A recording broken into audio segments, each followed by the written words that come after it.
agradar a Deus, ele queria tentar agradar a si, e não foi possível. O Senhor avisou a Caim dessa tentativa frustrada, dizendo: o pecado está na sua porta, você deve dominá-lo, Caim.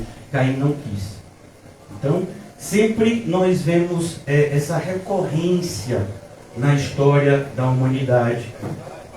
A humanidade tentando de alguma forma se associar com a divindade, mas ao mesmo tempo usar dessa associação com a divindade para satisfazer os seus anseios. Então, perceba que isso não é só algo do cristianismo, mas é de toda a religião. Toda religião é essa tentativa. Por que eu estou falando de toda religião? Porque independentemente da religião, todos são descendentes do primeiro casal. Mesmo aqueles que não creem no Deus verdadeiro, eles foram criados por Ele e vão ter que dar conta disso naquele grande dia. Então, por isso que falamos do primeiro casal. E aqui a gente olha para esse versículo de Mateus 6,24 e percebemos como nós somos tentados todos os dias a fazer isso. Ninguém pode servir a dois senhores, a gente sabe disso. Mas olha que coisa interessante. Eu quero que você deixe Mateus 24, ainda estamos aqui em Mateus. Olha que coisa interessante. Todos nós sabemos a redação, ou seja, o que está escrito no versículo 33 de Mateus 6. Por que todos nós sabemos? Eu estou imaginando isso porque esse versículo é muito falado, muito conhecido, porém a ideia que a maioria das pessoas tem é totalmente equivocada. Não é a ideia do texto. Versículo 33 de Mateus, que é uma conclusão daquilo que a gente está falando, né, no 24. Buscai, pois, em primeiro lugar o seu reino e a sua justiça, o reino de Deus e a sua justiça, e todas essas coisas vos serão acrescentadas. Que coisas? Ele está falando de comida e investimento. Ele não está falando carro, ele não está falando passeio, ele não está falando a roupa que você gosta. Não, você vai ter o que se vestir, você vai ter o que comer. É o essencial para que você desempenhe você conclua a sua jornada. Deus vai suprir isso. E é só isso? Você está dizendo só por quê? Porque nem isso você merecia? Esqueceu que a gente nasceu sem nada e vai morrer sem nada. E o pior, a gente vai ter que prestar conta de tudo. Que coisa interessante, né? Nasceu sem nada, morre sem nada e vai ter que prestar conta de tudo que usufruiu entre o nascimento sem nada, a morte sem nada. Você, tudo que usou aqui, vai ter que dar conta. É isso que a Bíblia ensina, é isso que a maioria das pessoas não quer acreditar. Se sente incomodado. Mas aqui o Senhor Jesus diz: buscai, pois, em primeiro lugar. E em primeiro lugar, não é como a maioria das pessoas pensa. Não, eu acordo de manhã, pastor, eu faço isso. Eu acordo de manhã, a primeira coisa que eu faço é orar. Aí você pergunta: como assim orar? Você passa assim 1 a 2 horas em oração? Não, pastor, que é isso? Eu não sou fariseu.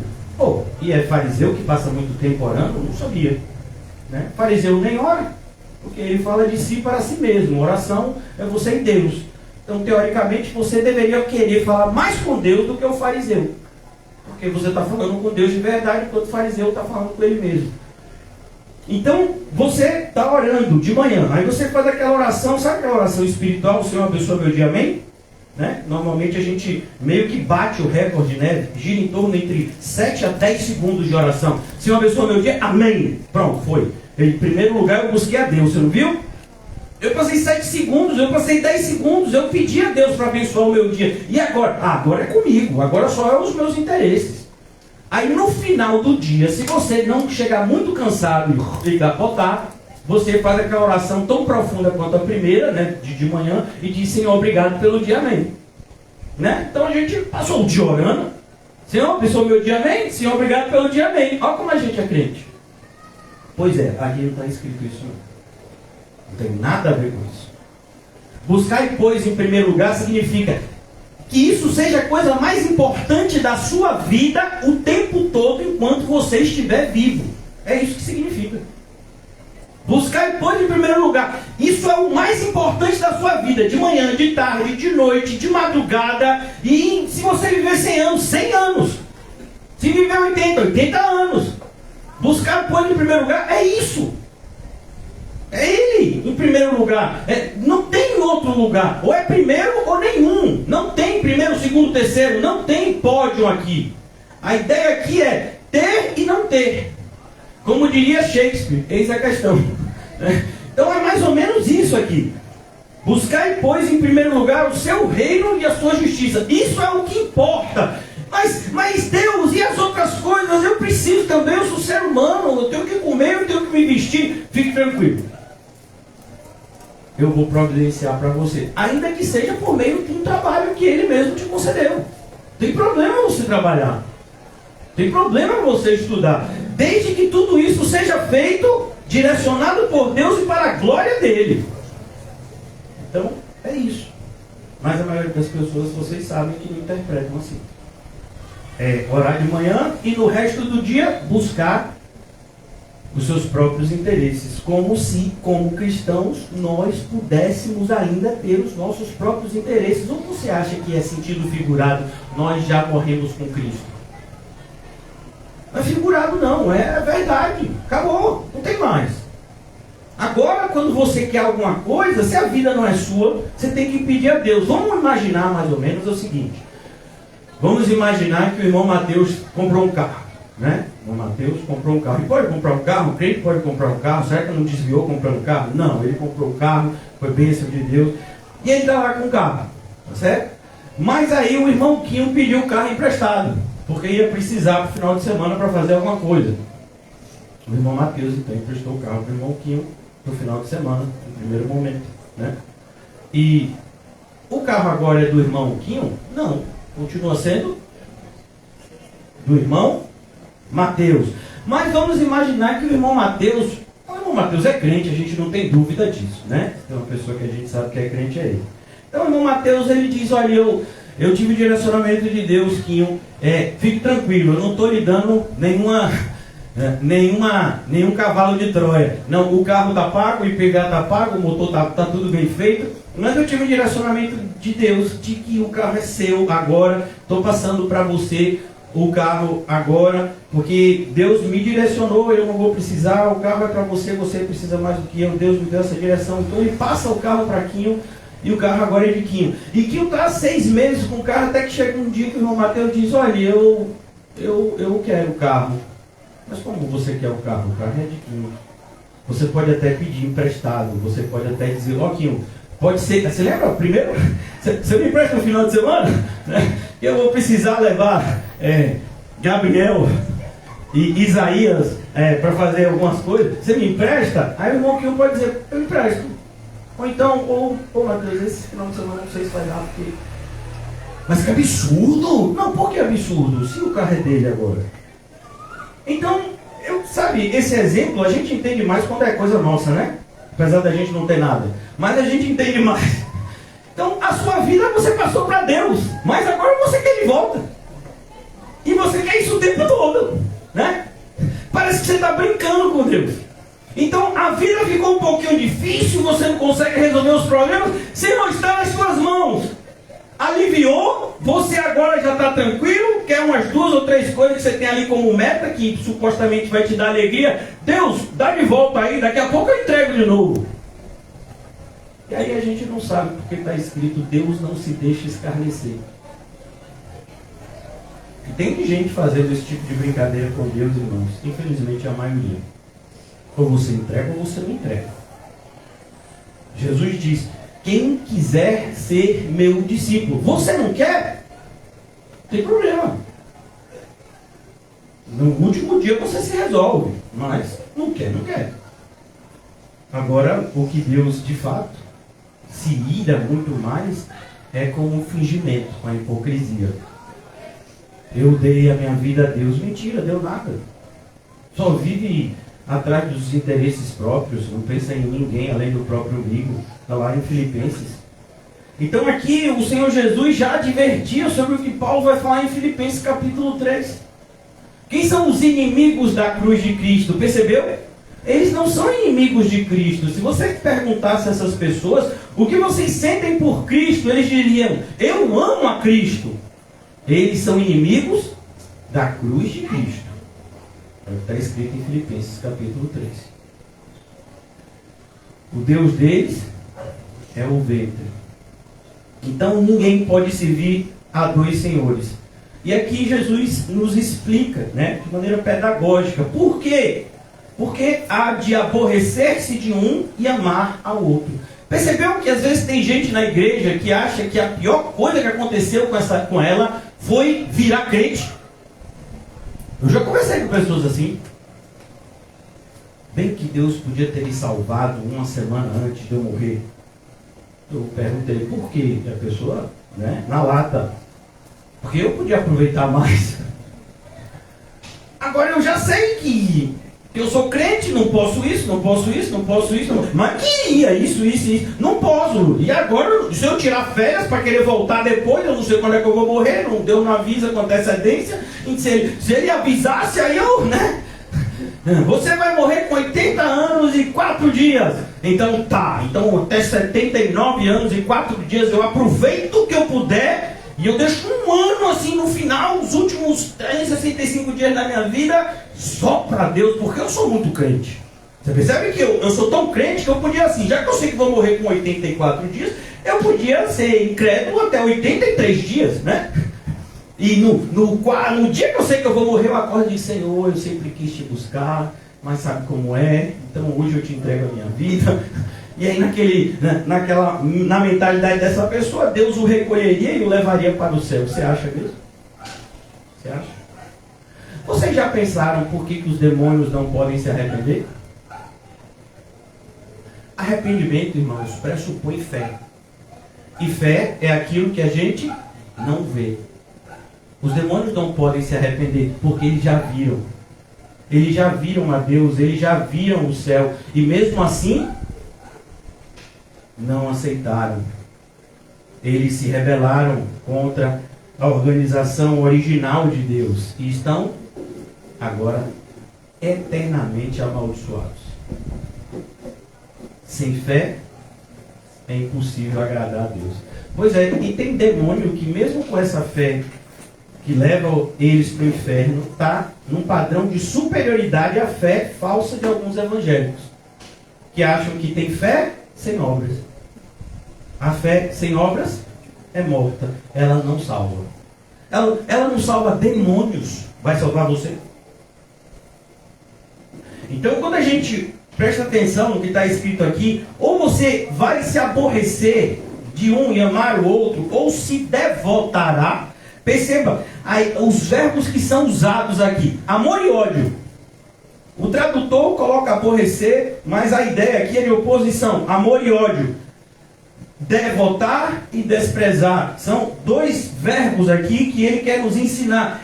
Você ama a Deus, e você ama a Deus, e você que ama a Deus, ama tudo que Deus providenciou na sua vida.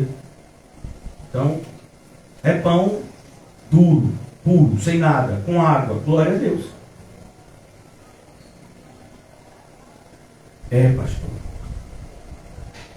E tem que ser desse jeito? Não, Deus pode mandar outra coisa, mas você tem que amá-lo mesmo assim. Porque senão, irmãos, você vai estar com o seu corpo na igreja, mas a sua mente e o seu coração fora dela. Você precisa amar a Deus. Quando Jesus foi questionado sobre o maior de todos os mandamentos, qual foi o verbo? Amor. O que precisamos fazer? Amar. Amar a Deus acima de todas as coisas e a nosso próximo como a nós mesmos. E essa outra parte é como que um complemento, porque você que ama a Deus necessariamente vai amar o próximo. É impossível você desvincular o amor de Deus com o amor do próximo. João, inclusive, fala isso em 1 João 4:20. Paulo fala em Gálatas 5 também. Então aqui ele diz: ou se devotará a um e desprezará a outro.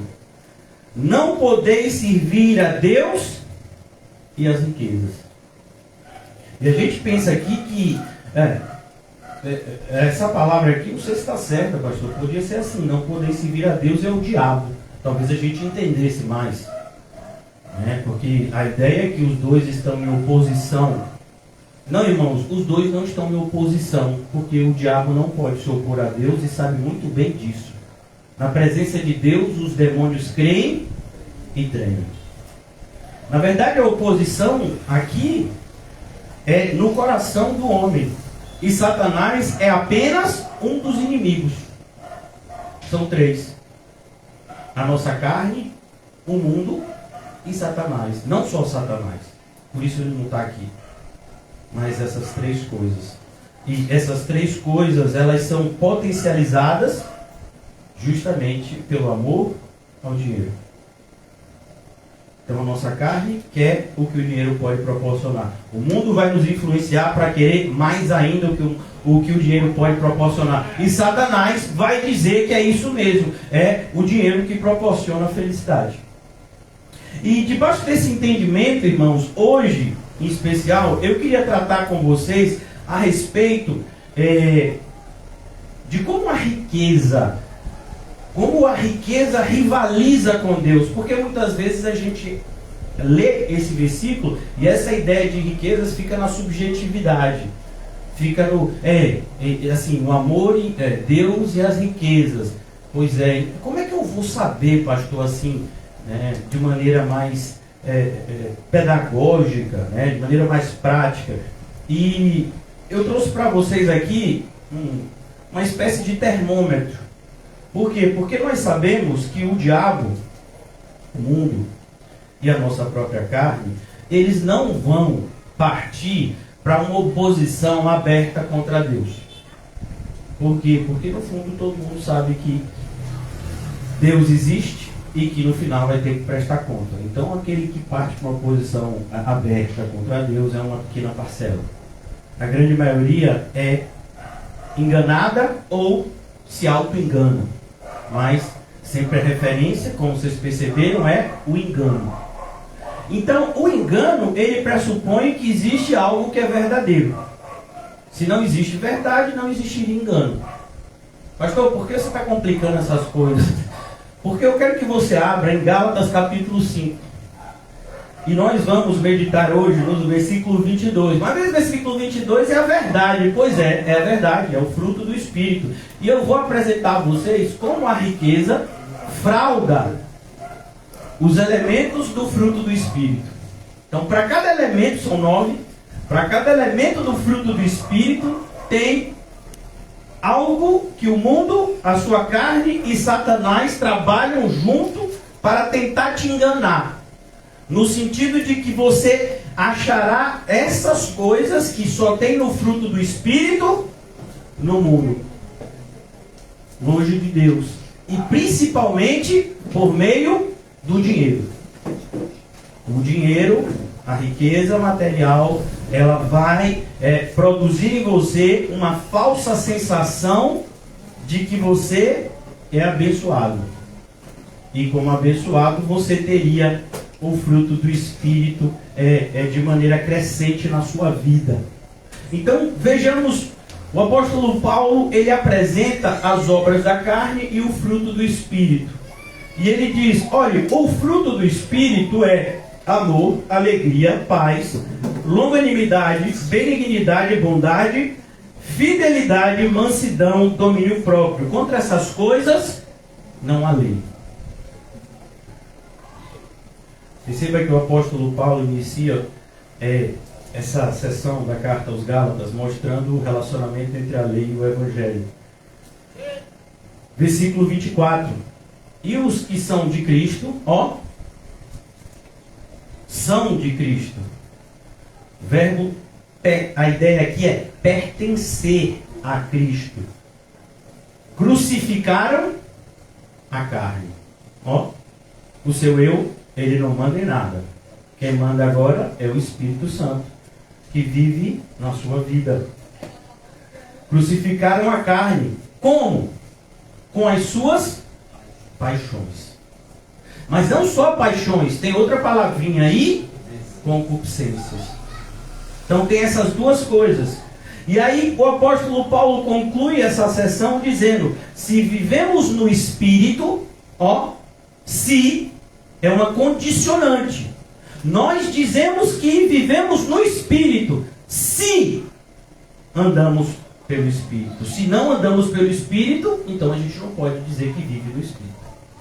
Quem anda na carne é porque vive na carne. Ah, eu ando na carne, mas eu sei que eu vivo no Espírito. Não, você não faz isso não. Porque a Bíblia diz que você não faz. Pastor, você não está dentro de mim. Não preciso, só preciso ler a Bíblia. A Bíblia é muito mais verdadeira que todos nós juntos. Não nos deixemos possuir de vanglória, provocando uns aos outros e, tendo inveja uns dos outros. Tudo está ligado aqui, irmãos. Tudo está interligado no seu significado. Então, como eu disse a vocês, hoje eu quero apresentar a vocês os termos correlatos que o engano está agindo. Perceba que eu estou usando isso no presente mesmo. Agora, mesmo você ouvindo esse sermão, existe uma força maligna, externa e internamente em você. Não, pastor, não aceito que o mal age dentro de mim. Ô irmão, você pode até não aceitar, mas aí você vai ter que rasgar a Bíblia. Porque a sua carne é dentro de você. E por isso que a gente tem essa luta tão grande, que mesmo sozinho, a gente está em intensa batalha. Então, dentro de nós existe uma força do mal, o velho eu, que quer acreditar que nós podemos ter as duas coisas. Nós podemos comer do fruto da vida para vivermos para sempre com Deus e do fruto do conhecimento do bem e do mal para sermos uma espécie de Deus nas nossas próprias vidas. Não, a gente não pode. Porque se a gente fizer isso, a gente perde a comunhão com Deus. Mas a nossa carne vai tentar nos influenciar nessa direção. Então é isso que eu quero falar com vocês nesses poucos minutos que me restam. Tudo até agora foi só uma introdução. Então o apóstolo Paulo diz que a primeira característica do fruto do Espírito é a palavra que resume, em termos, a fé cristã, é o amor.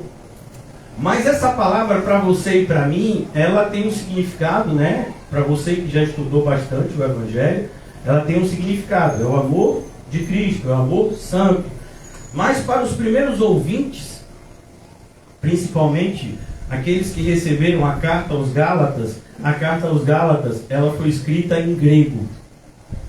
E em grego, eu já expliquei isso para vocês, existem 3 palavras que se traduzem por amor.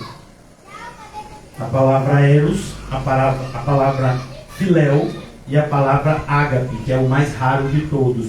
Pois Paulo usa a palavra ágape aqui. É o amor de Cristo, é o amor sacrificial. É o amor que age independente do ser amado, independente de qualquer volta. Então, mesmo que a pessoa nos odeie, a gente ama.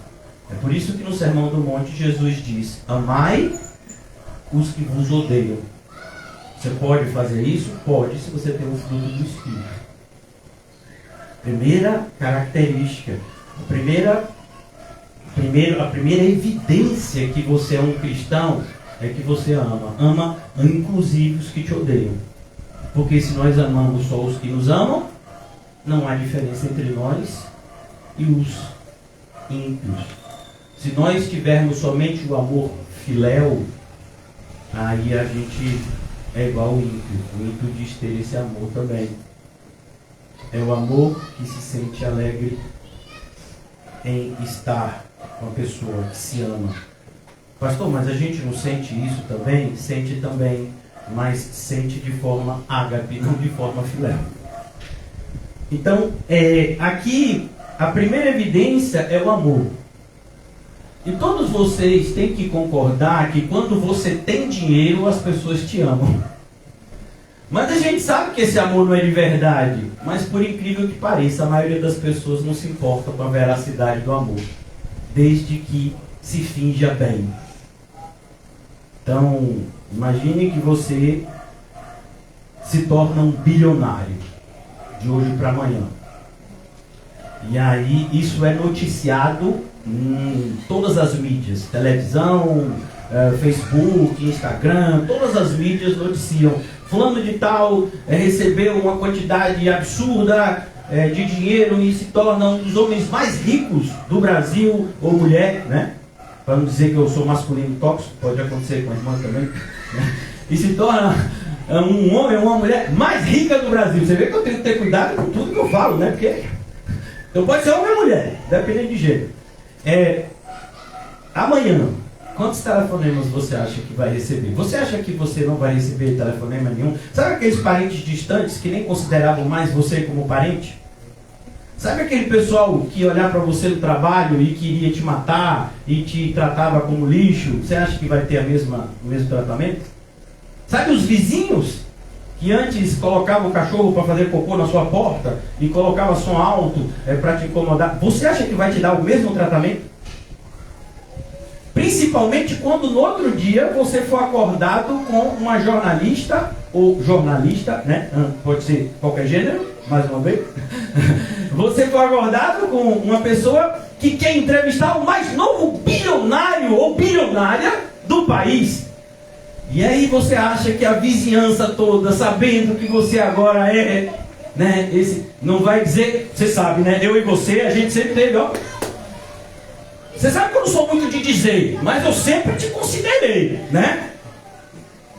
Então, você que de repente era uma pessoa que até o seu pai e sua mãe esqueciam o aniversário, vai ser uma das pessoas mais lembradas do Brasil, do dia para a noite. E eu não me admiraria se nessa mesma semana pessoas olhassem para você e dissessem a frase, eu te amo. Porque agora você tem dinheiro, você, né? É alguém que se pode amar. O mundo é assim. O mundo produz. Por isso que às vezes a gente não entende. Meu Deus, por que as pessoas, elas sabem que elas não querem o dinheiro. Elas querem de repente um relacionamento, né? Pessoas que se sentem sozinhas. Elas querem um relacionamento. Elas estão se sentindo solitárias. Mas como é que o mundo produz na nossa cabeça? Quando eu tiver uma casa, aí eu me caso. Quando eu tiver um bom emprego, e eu não estou falando nem de gente assim do mal, né? Eu estou falando de gente assim, trabalhadeira, né? Não posso pensar em casar quando eu não tiver uma formação, um emprego assim bom, uma casa, né? Porque senão como é que vai ser, né? Quem é que vai querer alguma coisa comigo se eu não tiver nem trabalho? Quem é que vai querer alguma coisa séria comigo se eu não tiver nada? Percebe? Então quer dizer que você só vai ter amor se você tiver algo para que as pessoas possam amar. E aí você vai atrás disso. E Jesus fica para lá, né? Jesus fica como aquele que te abençoa nessa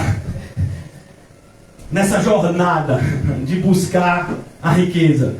Então você sabendo que os inimigos serão muitos, que os desafios serão muitos, porque o dinheiro é pouco e as pessoas que querem ele são muitos, então você precisa de alguma divindade que te abençoe. A do momento é Jesus Cristo, então vai ele mesmo.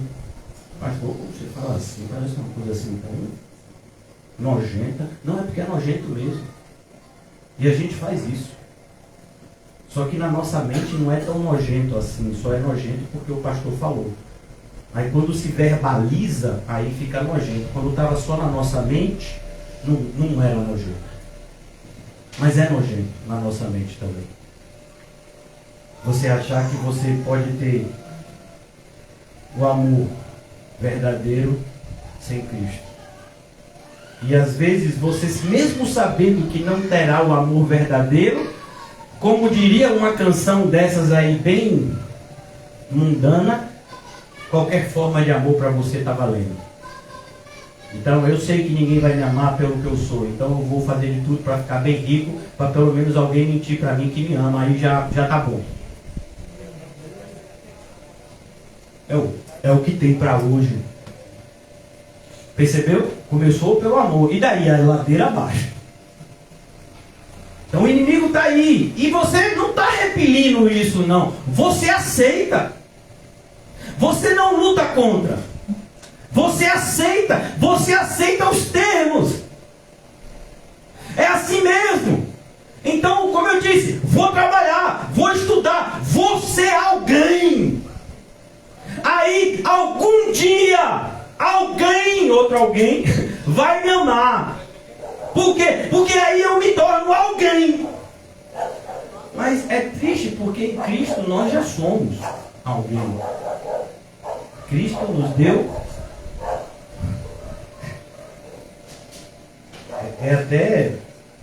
Eu até me emociono de falar o privilégio de sermos chamados filhos de Deus. O que pode ser maior do que isso? Filho de Deus. Aí a gente olha, como eu já disse, para Esaú, que homem, trocar o primogenitura por um prato de lentilha. E você que está trocando ser filho de Deus pelas bolotas do mundo? Esaú está numa posição de superioridade, ó, muito maior. Filho de Deus.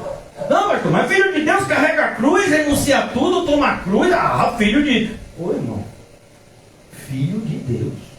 Você entende? Filho de Deus. Filha de Deus. E a gente investe o nosso tempo, o nosso recurso, nossos pensamentos em ter coisas no mundo. Para quê? Para ser amado por alguém. Quem tem filhos aqui sabe isso também. Ou você acha que no mundo que a gente vive hoje, capitalista, você vai ser bom, considerado um bom pai, uma boa mãe, sem proporcionar determinadas coisas para os seus filhos? E eu não estou nem falando muitas coisas, porque isso independe, não é a quantidade, é o fato de você entender que, para meu filho gostar de mim, eu tenho que pelo menos levar um chocolate bis quando eu voltar para casa. Percebeu? Pode ser uma coisa pequena. Não é você comprar um brinquedo, não sei quantos mil. Não, é você acreditar que para que alguém te ame, você tem que comprá-lo. Que o amor, ele é comprado. Ainda que seja por um bis. E olha que eu só estou no primeiro, viu? É o amor. O mundo está enganando todo mundo. O mundo está enganando todo mundo. E tem muitos crentes que ainda não saíram do mundo e estão sendo enganados juntamente com o mundo. Quem não é enganado? Quem já saiu do mundo. Quem foi tirado pelo poder de Deus do mundo. Jesus disse: o amor se esfriaria a tal ponto que quase todos teriam o amor esfriado. E aí ele diz: porém, aquele que perseverar até o fim, não é só perseverar, é perseverar em amor até o fim. Esse contingente pequeno será salvo. Amor, o verdadeiro amor. Então, o cristão é aquele que entende: eu sou amado por Deus, e as pessoas que são de Deus vão me amar. E quem não é de Deus não vai me amar. E eu não posso nem desejar o amor dessas pessoas. Porque se uma pessoa que não é de Deus me ama, é porque eu não estou sendo de Deus assim. Pastor, como desse? Luz e trevas, irmãos. Olha, você pode deixar de ser luz, mas as trevas não.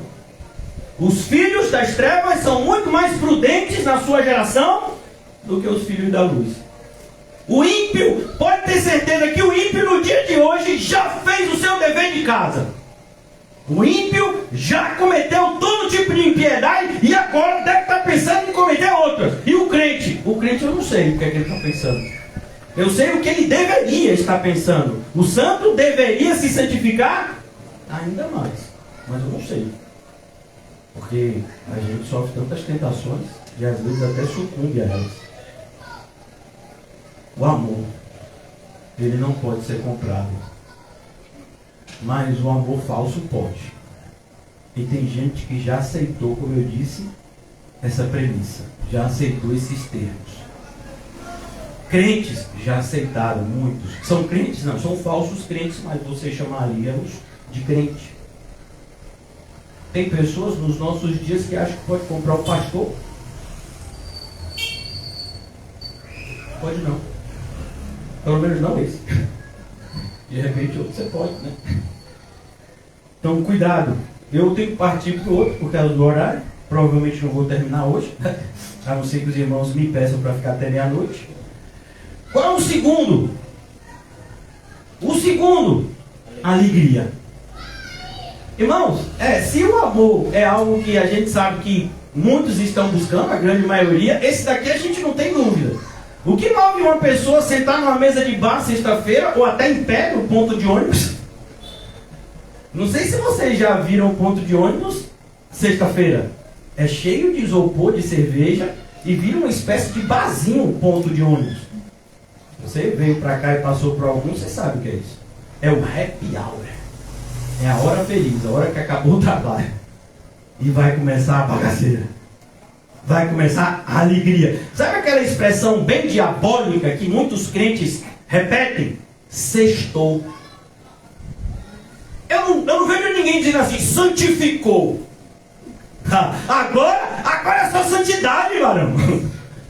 Não, é sextou. Sextou.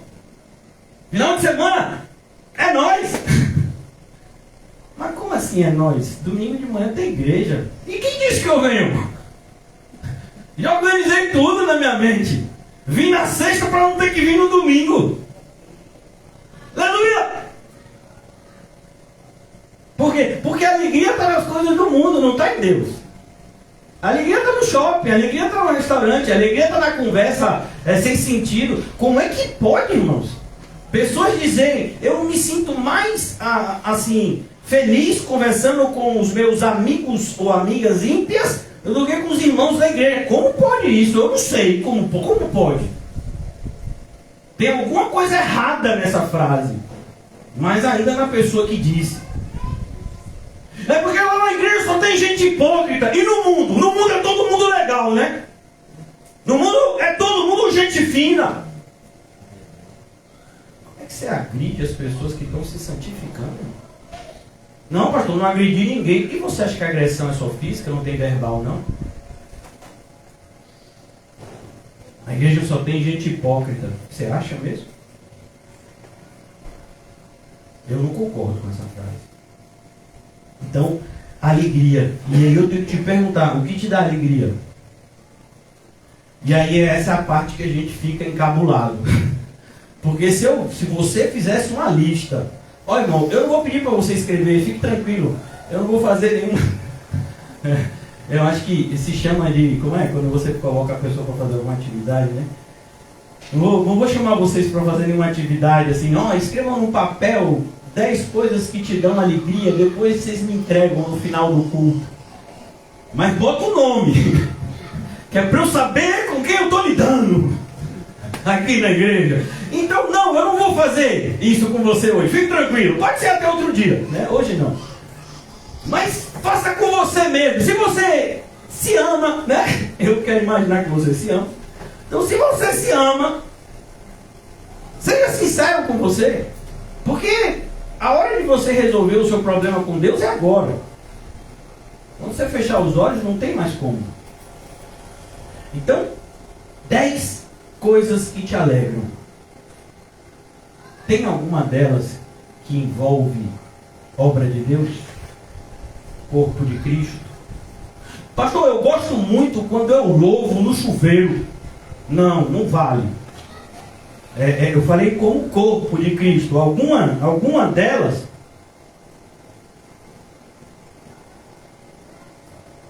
Futebol. O dia que o dinheiro cai.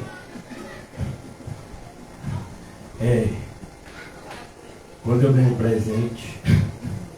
É só coisa espiritual, né, irmão? E eu não estou nem falando das coisas imorais. Né? 10 coisas que te alegram. Irmão, você não tem alegria com as coisas de Deus. Como é que você pode ler? Nós já ressuscitamos com Cristo, portanto buscamos as coisas que são... Você busca o quê, irmão? O que é que você está buscando? Percebe? Quando Jesus já disse aqui no Mateus 6, onde está o teu tesouro? É nesse lugar que você vai encontrar o seu coração. Por isso você está procurando o seu coração, já sabe, né? Está nesse lugar, onde está o seu tesouro. Então o que te deixa alegre? O que te faz pular da cama de manhã? O que te faz comemorar o gol do Brasil? Não, pois é essa alegria que eu estou falando. E você tem com as coisas de Deus, pastor, eu tenho que ser sincero, as coisas de Deus eu tenho muito não. Eu venho para a igreja, eu não sinto alegria, porque eu sei que o senhor vai falar o que o senhor está falando aqui. Quando louva também não dá essa alegria toda. Ainda mais assim, se eu tiver que ofertar, alegria ofertar, você está maluco? Como é que eu vou ter alegria em ter menos dinheiro? Não existe. Você tem alegria quando você divide o pouco que você tem com o irmão? Você está maluco, pastor? Já tem um pouco? Vou ter alegria dividindo um pouco que eu tenho com o outro? Que alegria o quê? Não, eu fico triste, que eu faço por obrigação. Porque às vezes eu sinto que foi Deus que mandou, então eu vou lá e faço. Né? Você vê que até o microfone se incomodou. Você está pensando que não? Então, a gente não tem alegria com as coisas de Deus. E aí é de constranger, porque a Bíblia diz, mais bem-aventurado é dar, é mais alegre o cristão que doa do que aquele que recebe. Aí depois a gente não entende por que a gente se desviou dentro da igreja. Você não tem alegria com as coisas da igreja, você vai ter que buscar alegria em algum lugar. Ninguém vai conseguir viver uma vida triste. Você pode até disfarçar para os outros, mas em algum momento você vai ter que procurar alegria. Por que você acha que está tão na moda hoje em dia as pessoas maratonarem série? Porque às vezes a alegria da pessoa é quando ela chega em casa, liga a televisão, bota alguma coisa que lhe agrada e fica lá o máximo de tempo que puder. Porque a alegria é naquele momento, enquanto está fantasiando na mente aquilo que está vendo. Depois é o mundo real. E no mundo real você não tem alegria? Não, nenhuma, mas você é crente. Você é a pessoa mais feliz do universo inteiro. Mas eu não me sinto assim. Então tem algum problema com o seu cristianismo. Percebe porque Satanás chega de maneira tão fácil até nós e a gente nem percebe? Satanás poderia hoje se disfarçar de ser o melhor amigo e você ainda chamá-lo por isso, por o melhor amigo. Porque ele diria para você uma frase que solucionaria os seus problemas, pelo menos alguns. Tem misericórdia de ti mesmo.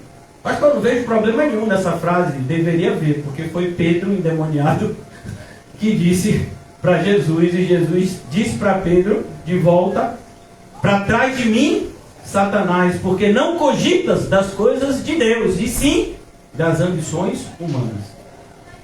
Mas não está na moda esse tipo de ensino, tá? Não, o que está na moda é o pastor coach.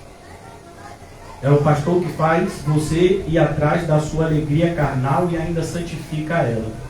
É o que te dá alegria? Pastor, me dá alegria, eu vou me sentir uma pessoa realizada se eu conseguir subir no Monte Everest. Eu sempre achei bonito o pessoal que faz alpinismo, mas a gente mora aqui no Nordeste não tem lugar que sobe, no Leste não tem nem neve, né? Eu sempre achei bonito aquela montanha com neve. Se um dia eu conseguir subir no Everest, vai ser para a glória de Deus, eu vou me sentir a pessoa mais realizada do mundo, e no dia que eu subir no Everest, eu vou poder dizer, igual a Simeão quando pegou Jesus no braço, agora pode me despedir em paz, porque os meus olhos viram o céu, não, porque eu subi no Everest.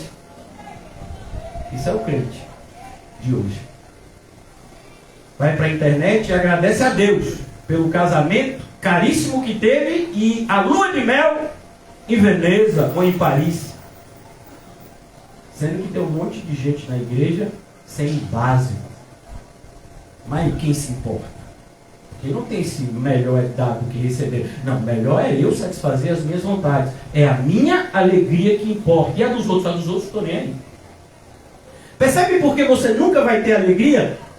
Porque não existe alegria nas coisas do mundo. Pastor, existe sim. Não. A verdadeira alegria, a palavra alegria aqui, que Paulo fala, é uma palavrinha grego. Em grego é a palavra cara. É isso mesmo. É a palavra cara. Mas não é cara de face. É a palavra cara em grego. Que é essa alegria que tem Deus como motivação.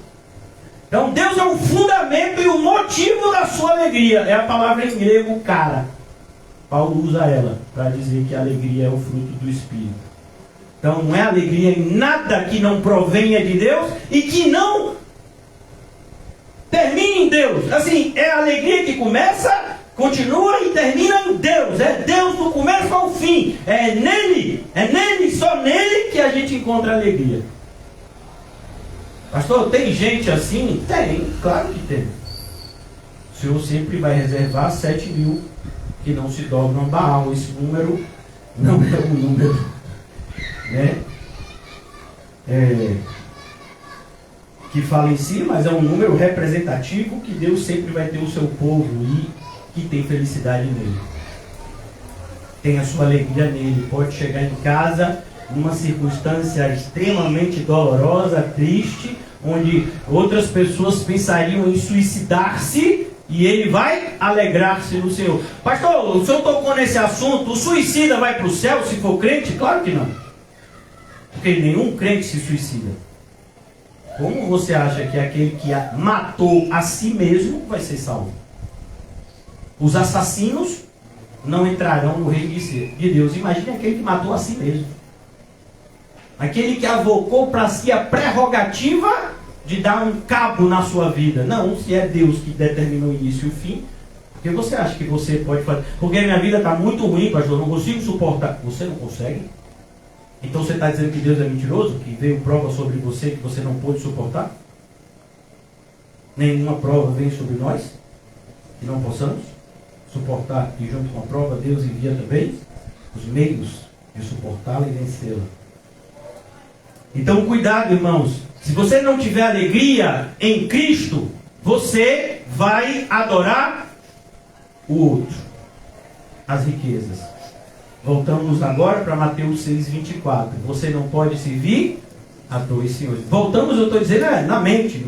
Se quiser abrir lá, pode abrir, né? Então, na mente, não podemos servir a dois. Não podemos nos devotar aos dois. Por quê? Porque se a gente não tem alegria em Cristo, a gente vai buscar alegria no mundo. É no mundo que a gente vai buscar alegria. Então é por isso que a gente encontra coisas como Marcha para Jesus. O que é Marcha para Jesus? Carnaval de crente.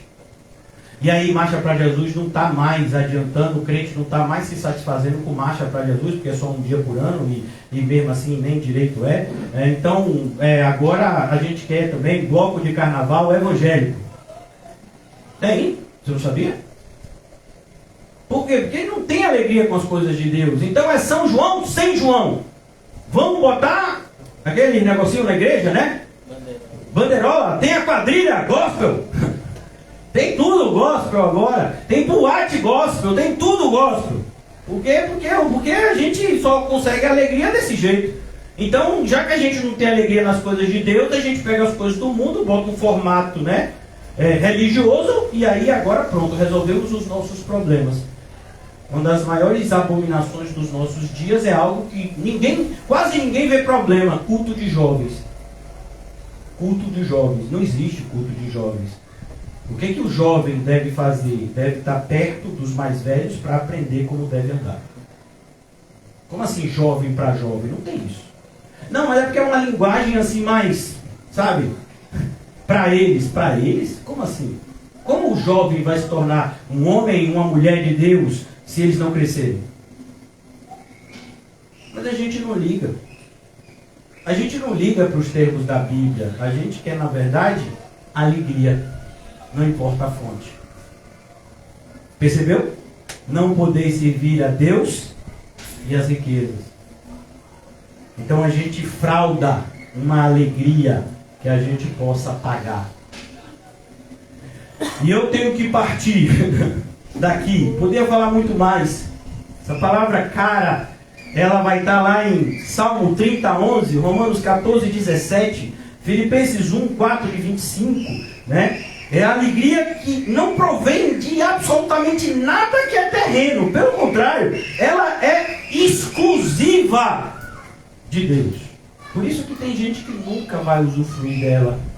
Tem gente que está na igreja que nunca vai usufruir dela. Porque apesar de ter passado 10, 20, 30 anos na igreja, nunca pensou em ninguém além de si mesmo. Não vai usufruir. Está perdendo o melhor dessa terra, que não está nas coisas dessa terra, como a gente já sabia. Aí por terceiro, né? Terceiro passo dessa nossa passagem de conhecimento do alto e não autoconhecimento. Autoconhecimento não nos leva a lugar nenhum. O que nos leva a algum lugar é o conhecimento do alto. Paz. A paz, ela é uma palavrinha no grego, que no grego é eirene. Não é Irene. Irene tem esse nome, né? Não, em grego é eirene. E ela é uma palavra muito assim chique no grego, né? E a paz, ela não significa ausência de conflito, não essa palavra. Mas o mais interessante não é nem o uso dessa palavra no grego, é que, por incrível que pareça, mesmo no grego, muitas vezes que a gente lê a palavra paz, o escritor, né, que nós sabemos quem foram os escritores dos 27 livros, né, do Novo Testamento, né? E com exceção de Hebreus, as pessoas ainda discutem, mas a palavra mais usada no Novo Testamento, que foi escrita em grego, quando você lê a palavrinha paz, é uma palavra hebraica. Que palavra é? Shalom. Por quê? Porque a palavra eirene no grego, ela não transmite a totalidade daquilo que o escritor da Bíblia quer nos passar quando fala de paz. Porque a palavra shalom, ela vai dizer isso. É uma paz que vem de Deus e que independe de qualquer tipo de circunstância. E não é uma paz que mesmo que a circunstância esteja muito ruim, a gente sente paz. Não, a ideia da shalom é ainda mais elevada. A ideia da shalom é que a sua paz, ela é transcendente. Ou seja, ela não está aqui no mundo das circunstâncias. Se tiver boa, se tiver ruim, não. A palavra shalom traz você para cá. E aí as circunstâncias, você nem analisa mais essas circunstâncias como boas ou ruins. Porque você está na shalom. Então, pastor, não estou entendendo. Vai ficar mais fácil quando você vê o que o apóstolo Paulo escreveu. Esse mesmo que fala de paz aqui. Ele escreveu em Romanos 8, 28. Sabemos que todas as coisas cooperam para o bem. Percebeu? Todas as coisas. Ele nem se dá o luxo de dizer, mesmo quando tiver tudo dando errado, fique tranquilo, Deus não errou, Ele sabe o que está acontecendo. Não, Ele traz, Ele traz a conversa para um patamar mais elevado.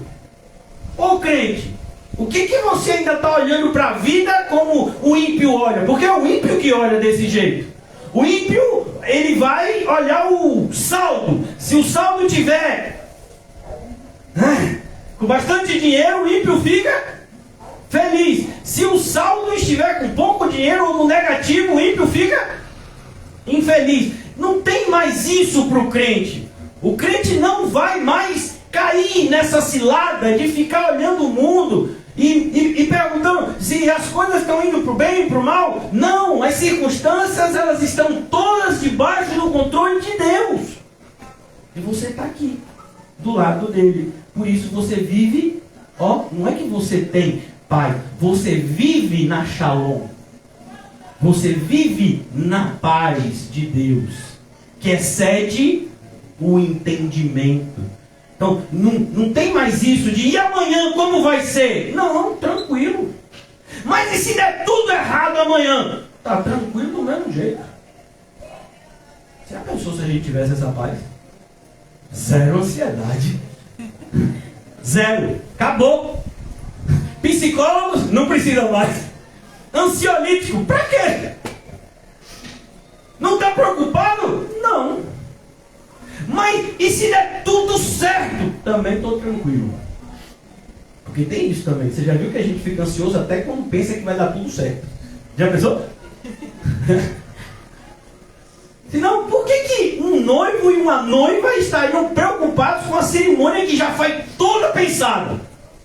Você já viu um noivo e uma noiva na noite anterior ao casamento? Não dorme. Se não fosse a tal da maquiagem, eram as orelhas desse tamanho. Por quê? Porque, será que o noivo está pensando, rapaz, eu acho que a noiva vai fugir? Sério? Será que a noiva está pensando, eu acho que o noivo vai... Não, aí fica pensando, e os convidados, será que não vão gostar? Será que não vão? A gente fez os doces assim, aí... Ô irmão, não fez tudo direitinho, tá tudo tranquilo. Por que não fica tranquilo, dorme em paz, no outro dia vai ter o casamento? Não fica, percebe? A gente não fica nem... Vamos imaginar, e você foi lá, juntou o dinheirinho e você adquiriu um carro. Olha o carro de Mateus. Não é de Mateus, é o seu agora. Então você adquiriu o carro. Você pagou e tem aquele negócio de emplacar, né? Você pagou, não pagou. É novo, viu? É novo. E aí diz assim, você vai receber o carro amanhã. Mas quem nunca teve um carro, você acha que vai dormir nessa noite? Outro dia vai pegar a chave. Não importa se a carteira de motorista saiu. Olha, você é crente. Então, você está lá. Não aconteceu tudo que você queria. Você juntou o dinheirinho, foi lá, comprou e agora só vai receber a chave. Mas e se eu saio de lá e bate? Ó. Percebe? Mesmo nas alegrias do mundo, elas estão sempre cheias de problema. É por isso que o Senhor traz a gente para Shalom. Porque não tem como ter paz no mundo. Porque as coisas do mundo mudam o tempo todo. Até às vezes a coisa que te faz muito feliz hoje e que te dá muita paz hoje, pode ser o que te dá mais tristeza amanhã. Casamento. Filhos. Você teve tanta paz. E agora? Varão, eu não vou nem comentar. Eu vou ficar em silêncio espiritual. Né? Então, paz é lá, na Shalom. E que não teve nem palavra em grego. O grego é esse idioma tão chique, né? Mas não teve que continuar no Shalom mesmo, porque não tinha palavra. É aquela paz lá que é só do ladinho de Deus. É a palavra que o salmista estende. Diz, eu tenho que viver à sombra do Altíssimo. Entendeu? A sombra. Então ali na sombra do Altíssimo é a paz. As circunstâncias elas não me atingem. Tudo faz parte de um projeto bom, perfeito e agradável do meu Pai, que é Deus e me ama, para que eu complete uma jornada de maneira a glorificá-lo e tornar a minha existência algo que jamais imaginaria, também gloriosa. O único momento que você é glorioso é quando você glorifica a Deus. Que coisa, né? Então, eu tenho que ir para o quarto ponto, minha hora já deu. É gostoso falar de Deus, né? Eu ficava aqui até amanhã de manhã, mas fique tranquilo, não vai ser assim, viu? Já vou? Então, se Deus permitir, a gente... eu senti assim, internamente vocês. Fica mais. Eu senti, né? Eu senti. Viu? Então, agora a gente vai para essa palavrinha que muitos amam. Por quê? Porque tem um fácil, que é a palavra paciência. Amém? Então aqui o fruto do Espírito é amor, alegria, paz. A gente já viu essas três primeiras. Aí vem a tal da paciência. Mas a palavra usada não é a palavra paciência mesmo. É uma palavra que traduz-se como longanimidade. É a palavra em grego, para aqueles que querem escrever em grego, né? É com K, viu? Macrotímia. E essa palavra macrotímia em grego, ela é uma palavra bastante específica, né? E a ideia daquele que tem macrotímia é que, sabe, você é uma pessoa tranquila, vamos pressupor isso. E você é paciente. E a macrotímia, quando é que ela começa, essa palavra macrotímia, eu já fiquei com raiva dela, eu já estou impaciente com ela. Pois é, ela só vai começar quando a sua paciência terminar. Então é mais. É a longanimidade do crente. E ela provém de tudo que a gente viu antes. Amor, paz, alegria. Você percebeu que a gente vive num mundo que não tem nem paciência, que dirá macrotímia. A gente vê a impaciência nas mínimas coisas. Irmão, olhe, antigamente, eu sou uma época eu sou velho, eu tenho 44 anos, eu creio que eu sou o mais velho aqui, né? Porque a idade de pastor é em dobro, então 88. 44 anos, eu sou da época que quando lançaram o formato de restaurante, aquilo foi assim, foi um divisor de águas. Porque antes não, antes só tinha o máximo, para você comer rápido, era aquilo que chamava PF. Então o que era o PF? Era isso mesmo, quando você tinha que comer rápido, no horário do almoço, você ia no restaurante e dizia, eu quero o PF. O PF era o que já tinha lá preparado, e estava lá na panela, então a pessoa botava feijão, arroz, carne, purê, entregava para você. Mas era a pessoa que fazia. Aí veio esse formato novo, né? Pastor, desde que eu me lembro que eu sou gente, que sempre foi assim. Pois é, você vê que você é novinho, né? Eu sou mais velho, eu sou das antigas. Aí veio esse formato novo. As pessoas têm pressa, as pessoas têm o horário do almoço. O horário do almoço no trabalho não é para almoçar, é para você fazer tudo. O almoço é só uma desculpa. Porque você trabalha de 8 a meio-dia, aí você teoricamente tem 1 a 2 horas de almoço, né, dependendo. Então, e depois você trabalha de 2 às 6, ou então de 1 às 5. E o horário do almoço é o horário que você vai no banco. É o horário que você vai comprar aquilo que de repente você precisa comprar e você não teria tempo para comprar e a loja estaria fechada quando você saísse. E você faz isso aqui, ó, no horário do almoço. Você tem que se encontrar com alguém durante a semana, é urgente, mas você está no trabalho, que horário é que você se encontra? No horário do almoço. Então você percebeu que o horário do almoço já diminui. Então tem que ser rápido. Então como é rápido, self-service. A pessoa nem precisa pedir, ela já entra, já, uou, sentou, engoliu, pagou, foi. Outro. Vamos. Irmão, se a gente age assim no momento de comer, imagine no resto. Quando a pessoa diz, eu não tive tempo de ir no banheiro, eu digo, então compre fralda. Porque vai ter uma hora que você não vai aguentar segurar, né?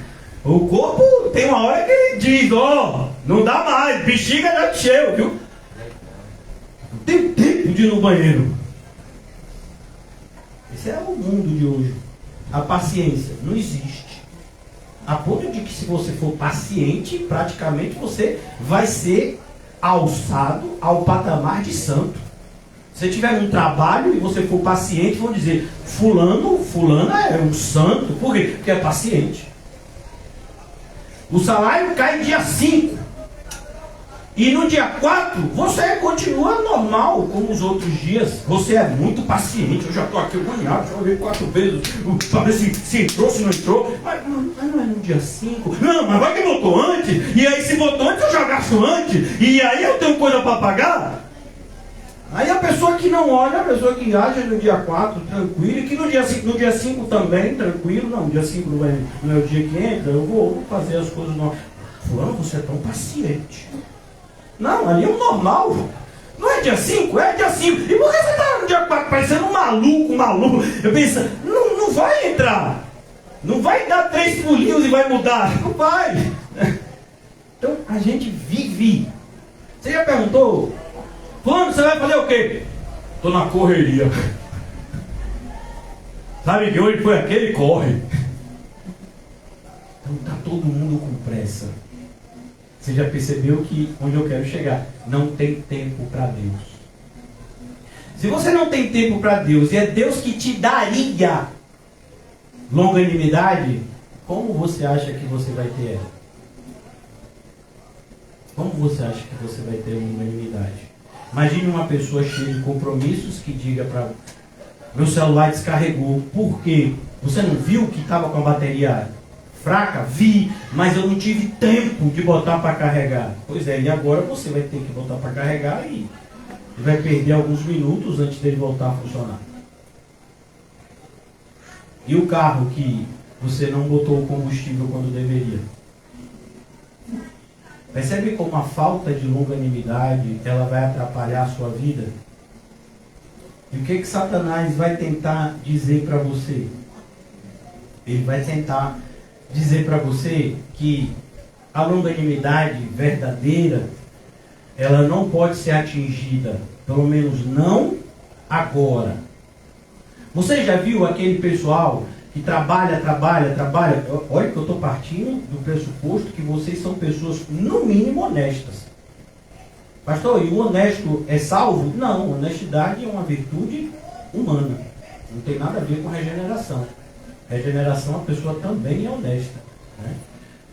A pessoa pode ser honesta e não ser crente? Pode, com certeza.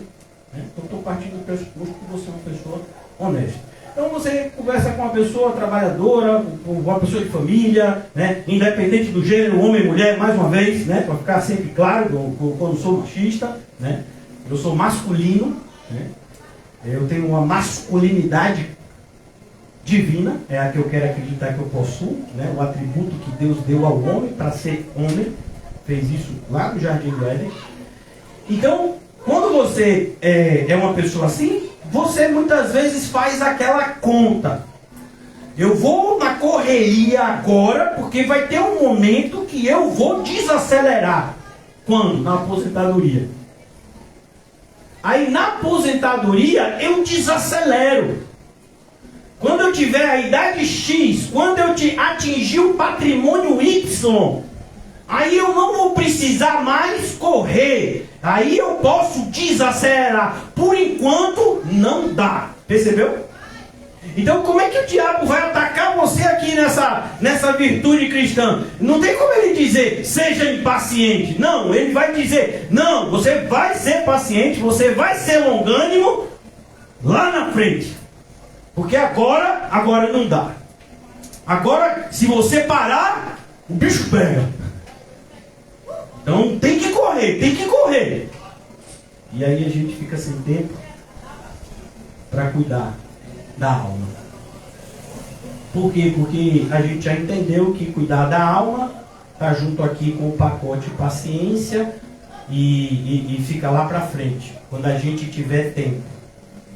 Você percebeu que tem uma quantidade muito grande de gente que morre sem chegar nessa idade? Por quê? Porque não foi acordado com Deus assim. A gente tem que ser longânimo todos os dias. Essa é uma virtude cristã. Essa é uma marca cristã. Mas é possível que você não tenha ela e não a deseje ter agora. Justamente por essa influência da carne, do mundo e de Satanás. Não é ainda o momento. Perceba que Satanás, ele tem um modus operandi que varia de acordo com o que ele tem que atacar. Como assim, pastor?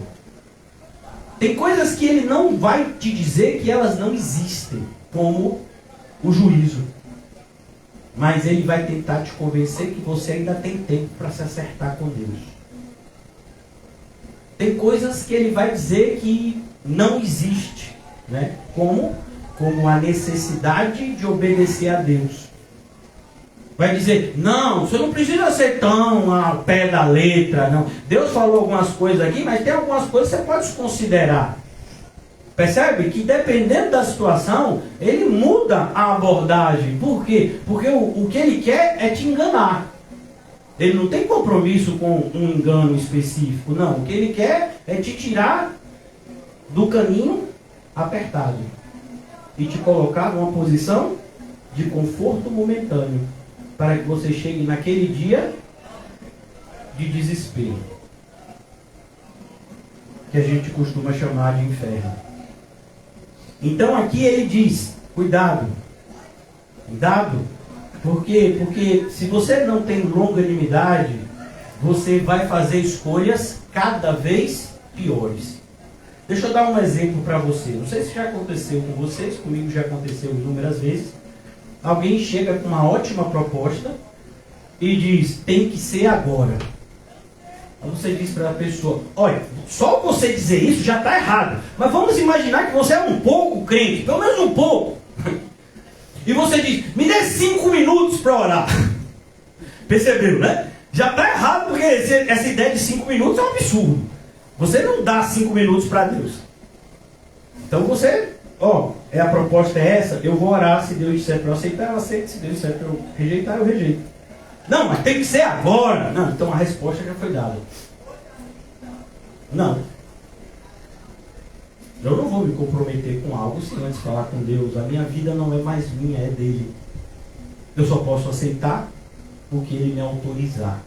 Eu só posso ir onde ele me autorizar.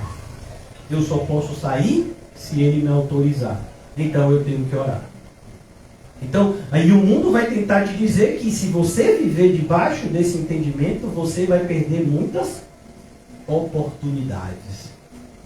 Lembram-se de Provérbios?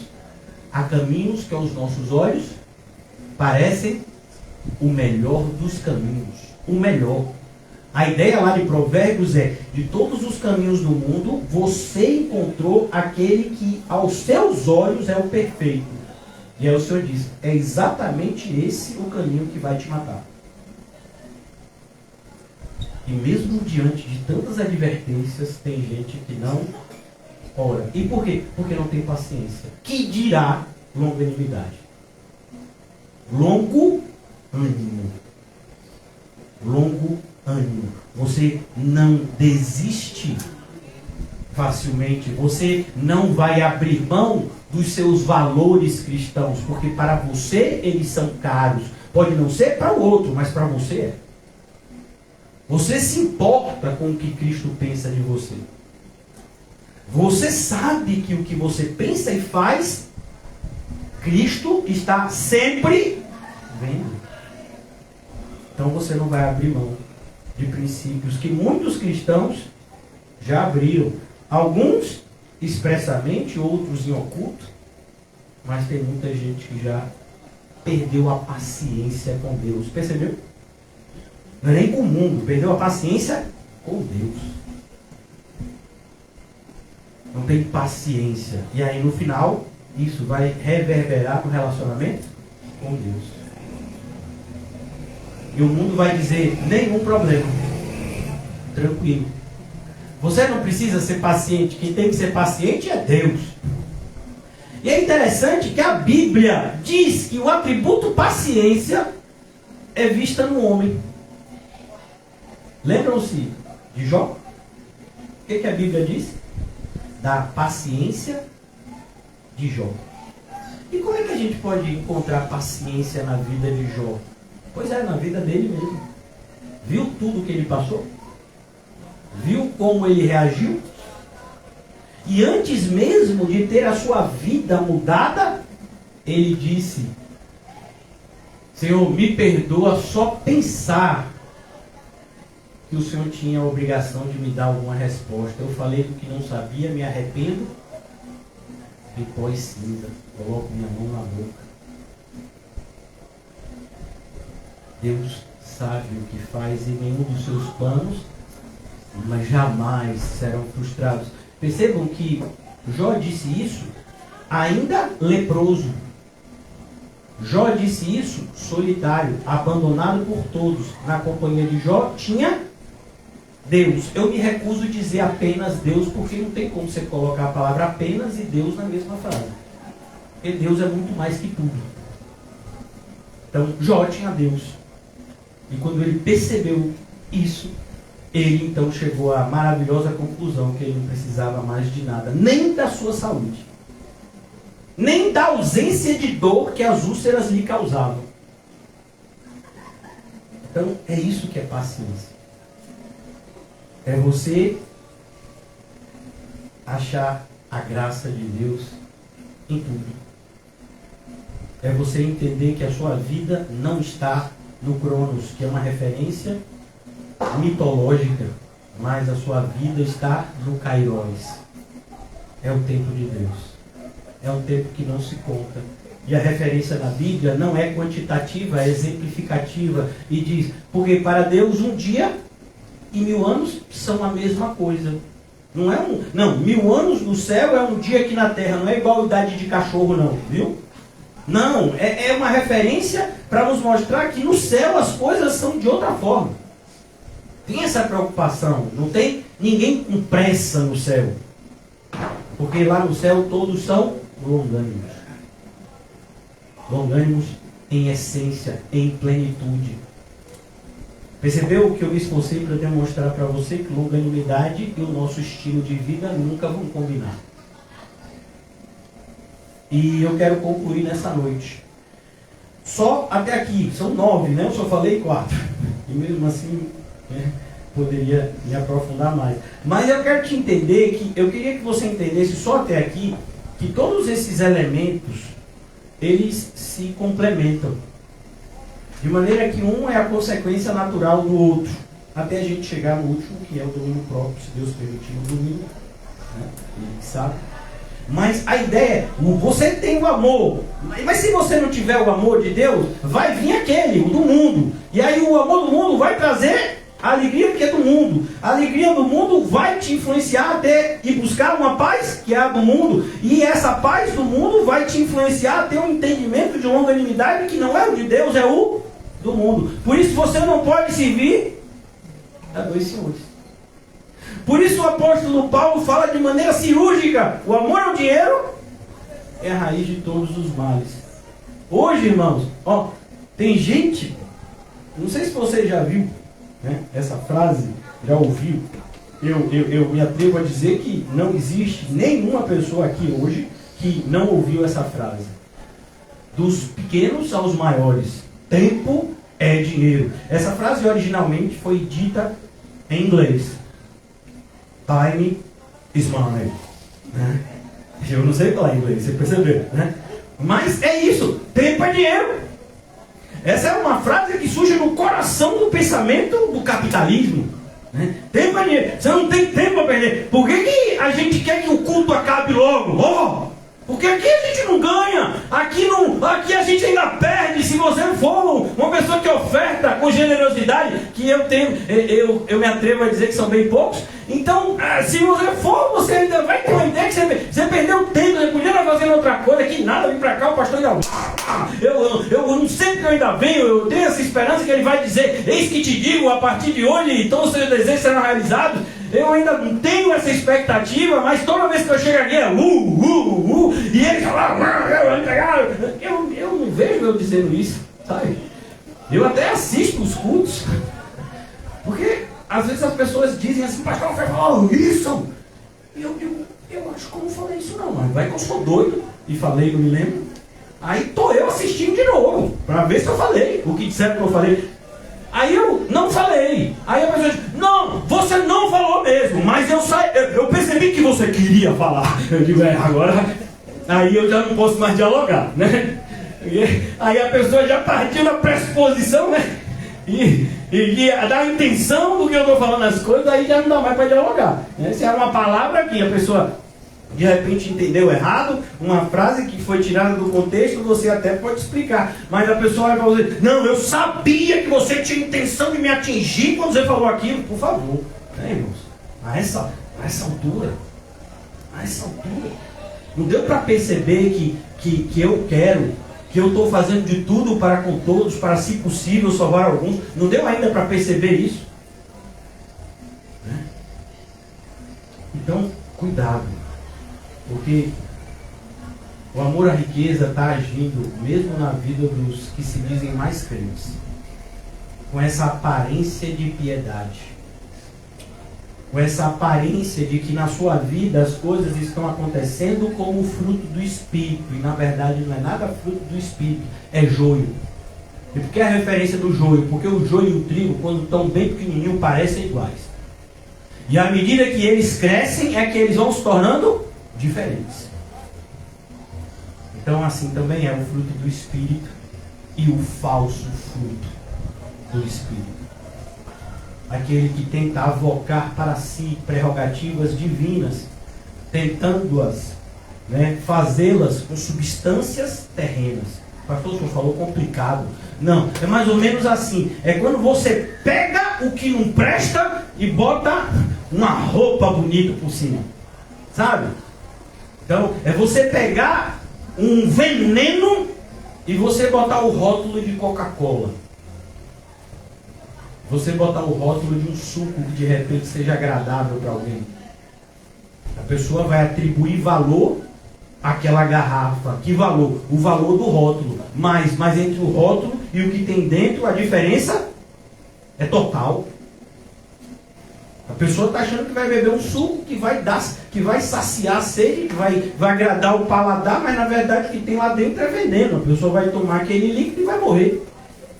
Pois é, não sei se deu para você entender. Se você viver debaixo desse auto-engano, é isso que você está cultivando. Não, pastor, eu tenho amor, paz, alegria, até agora, né? Longanimidade. Ô irmão, você não tem não. Você acha que tem essas coisas, mas você está usando a premissa mundana. Como assim, pastor? Mais uma vez, irmãos, é tão bom ler a Bíblia. Porque a Bíblia explica. O homem entende das coisas do homem. E só o Espírito pode falar das coisas do Espírito. De maneira que as coisas espirituais, elas só podem ser discernidas espiritualmente. Então uma pessoa que vive na carne, ela vai achar que ela tem o amor verdadeiro, a alegria verdadeira, a paz verdadeira, a longanimidade verdadeira, sem nunca ter experimentado. Sem nunca nem saber o real significado dessas coisas, quando Deus usou a mão de alguém para escrever e deixar para a gente registrado como palavra dele. A gente nem vai saber o real significado, que dirá experimentar. Pois é, a maior parte do cristianismo moderno é isso aí. É o que lemos no livro de Oséias. O povo perece. E o povo que perece ali é uma referência ao povo de Deus na época do profeta Oséias. Por que o povo perece? Porque lhe falta conhecimento. Então a pessoa pega e bebe água do mar, pensando que vai saciar sua sede. Não vai. Mas parece água, é igualzinha. Não, não é igualzinha. O sabor é diferente. Mas eu estou com sede, e o que tem é a água do mar. Não, tem a água da vida. É só você procurar direito. Mas eu não achei ainda, você não achou. Sabe por quê? Porque você só vai achar quando buscar de todo o seu coração. Buscar-me-eis e me encontrareis quando me buscardes, quando você me buscar de todo o vosso coração. Então que o Senhor nos ajude, irmãos, a identificar que a nossa saúde espiritual é infinitamente superior à nossa saúde física. Se a gente saísse daqui hoje só com esse conhecimento, eu já me daria por satisfeito. Se você entendesse que a sua alma é muito mais importante do que qualquer coisa que o seu e o meu corpo sinta, as nossas escolhas, muitas delas seriam outras. Porque nós pensaríamos primeiro no destino final da nossa alma e não na satisfação imediata do nosso corpo. Que o Senhor nos ajude a enxergar as coisas como de fato elas são. Ó Deus, nos ajuda. Nos dai, Senhor, olhos para ver o que está diante de nós e muitas vezes, muitas vezes, Senhor, não vemos. Tantas e tantas escolhas ruins que fizemos, consequências terríveis que colhemos. E o pior de tudo, às vezes sequer aprendemos que tudo aquilo foi fruto de uma escolha ruim nossa. Ó Deus, não nos deixa viver debaixo de nenhum tipo de engano, nem do mundo, nem de Satanás, nem do nosso próprio coração, o auto-engano, mas que como o Senhor nos ensinou e como o Senhor nos afirmou, conheceríamos a verdade e a verdade nos libertaria. Que a tua verdade, Senhor Jesus, pois só o Senhor é a verdade, nos liberte de todo engano, seja ele do mundo, de Satanás ou da nossa carne. Que a tua verdade nos liberte de todo engano, Senhor. Que a tua palavra seja o que é na vida dos teus, luz que ilumina o caminho, luz que delimita o nosso caminhar. Livra-nos de todo sentimento que nos afasta de ti, Senhor. Principalmente daqueles que nos são agradáveis. Quantas vezes somos enganados pelas nossas sensações, enganados pelos nossos próprios hormônios e enzimas, que são liberadas debaixo de alegrias fraudulentas e se retraem quando estamos diante da verdadeira alegria. Ó Deus, que não sejamos escravos do nosso corpo, nem das nossas sensações, nem dos nossos pensamentos, mas que seja sempre, sempre a Tua palavra e o Teu Santo Espírito reinando em nós e nos guiando em cada segundo da nossa existência aqui na Terra. Porque já aprendemos que para cair, basta estar em pé. Ajuda-nos, Senhor, a viver uma vida condizente com o chamado que recebemos e com a profissão de fé que fizemos. Em nome de Jesus, amém e graças a Deus. Que o Senhor nos leve em paz, na verdadeira paz, e saiamos daqui retumbantes com a verdadeira alegria. Em nome de Jesus. Aleluia! Aleluia, Senhor! Cuidado.